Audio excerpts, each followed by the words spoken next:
2 menit diskusi cara buat kue pisang, bahannya, langkah-langkahnya apa,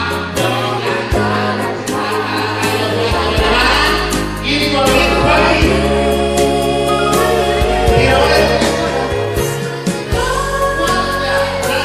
Proses sampai dapat saya akan cerita.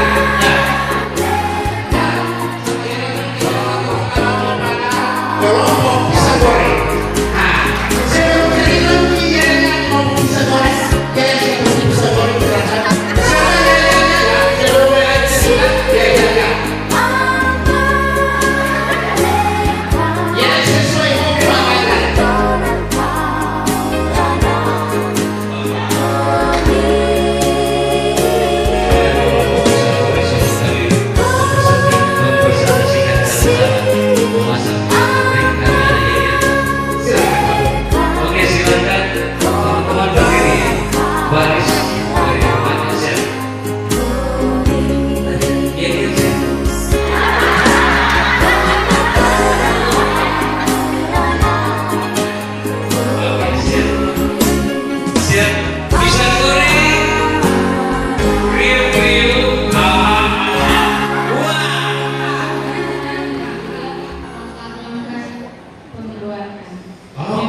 Kita menjadi pengarah ya untuk ini kelompok pisang goreng. Baik Pak, menurut kami kelompok 1 teks prosedur itu adalah cara atau langkah-langkah pembuatan sesuatu yang tadi kami punya sendiri adalah dalam membuat pisang, supaya orang semua bisa mengetahui cara membuat pisang ataupun dari kelompok 2 kelompok pisang tidak sih.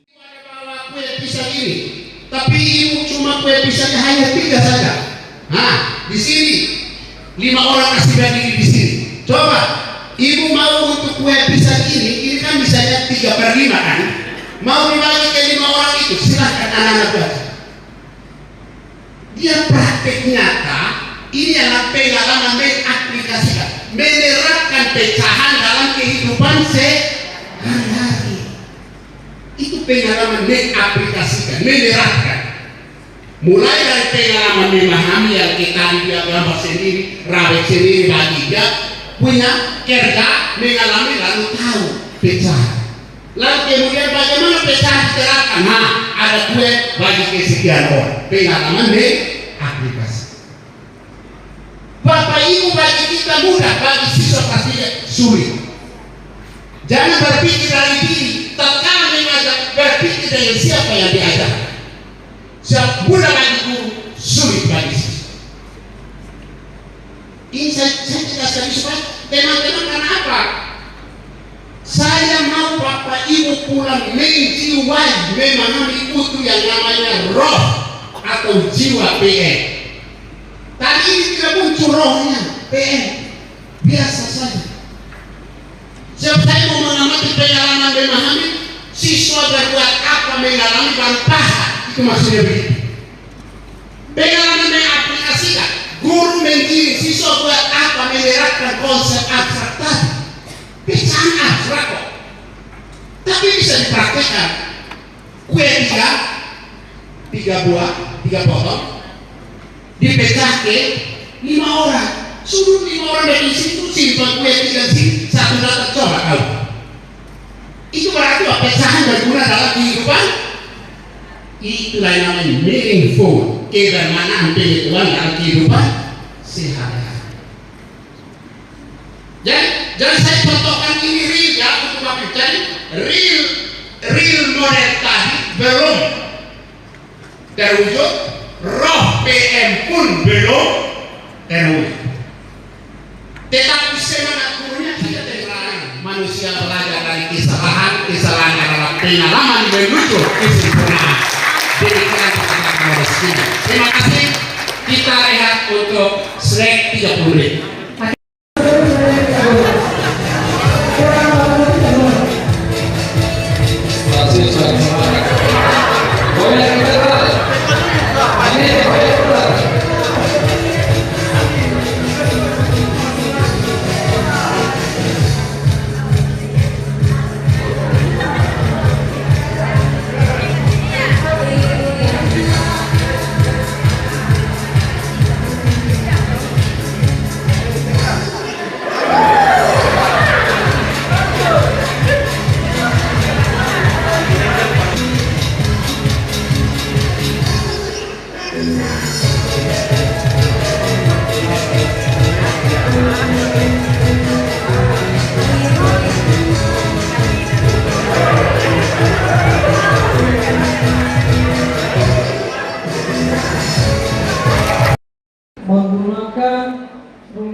tenaga honorer Kota Kupang.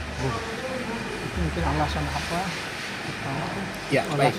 Jadi pemerintah Kota Kupang melalui surat pemberitahuan dari Sekretaris Daerah Kota Kupang tertanggal 2 Februari 2026, isinya kurang lebih adalah merumahkan tenaga non ASN, apakah itu guru atau tenaga administrasi, itu prinsipnya dirumahkan.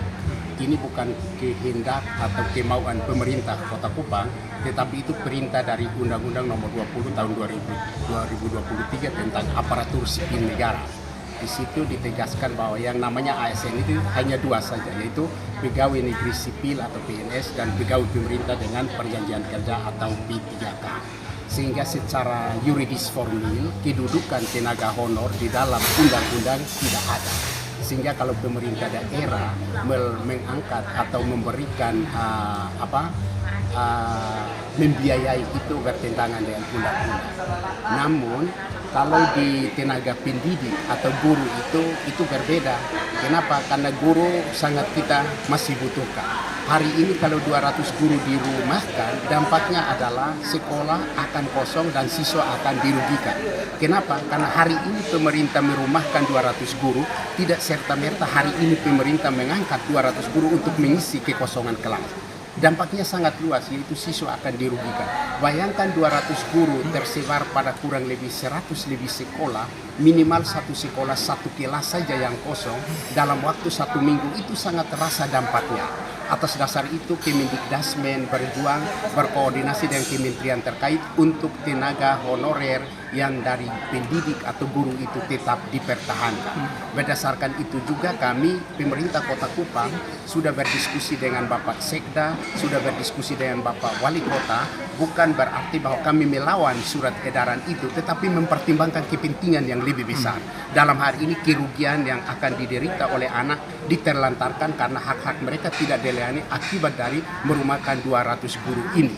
Karena kecuali hari ini dirumahkan, besok pemerintah melakukan seleksi pengangkatan P3K atau PNS untuk mengisi kekosongan itu. Itu alasan pertama. Alasan kedua, tenaga honorer ini sumber pembiayaan dari dana BOS.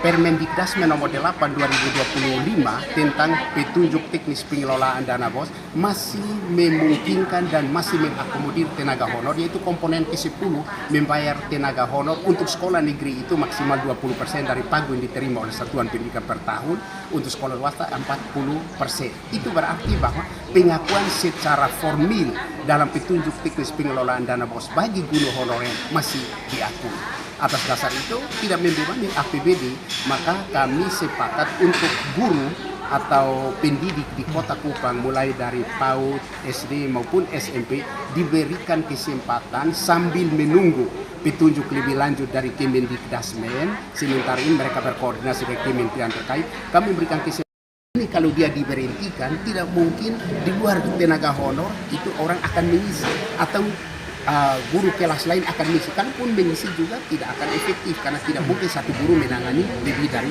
satu kelas. Ada maksud terkait 200 orang di lembaga itu tidak benar.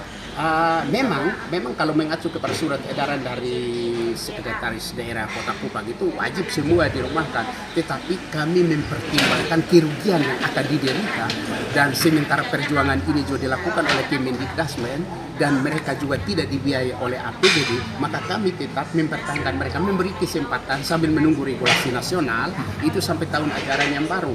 Toh kalau sampai tahun ajaran yang baru keluar aturan nasional, tetapi petunjuk teknis Permendikdasmen nomor 8 masih mengakomodir dibiayai dari dana BOS, kami tetap pertahankan mereka. Mengapa? Tentu kepentingan siswa di atas segala-galanya. Itu prinsip kami, sehingga bukan kami tidak loyal terhadap surat edaran, tetapi kami lebih loyal pada kepentingan siswa, sehingga kami tetap mempertahankan mereka, karena ini akan menimbulkan kerugian yang sangat besar. Bayangkan 100 kelas akan kosong, tidak mungkin hari itu pun juga pemerintah melakukan seleksi mengangkat P3K untuk mengisi. Toh nanti akan jalan satu guru memegang 2 atau 3 kelas, itu pun juga tidak efektif.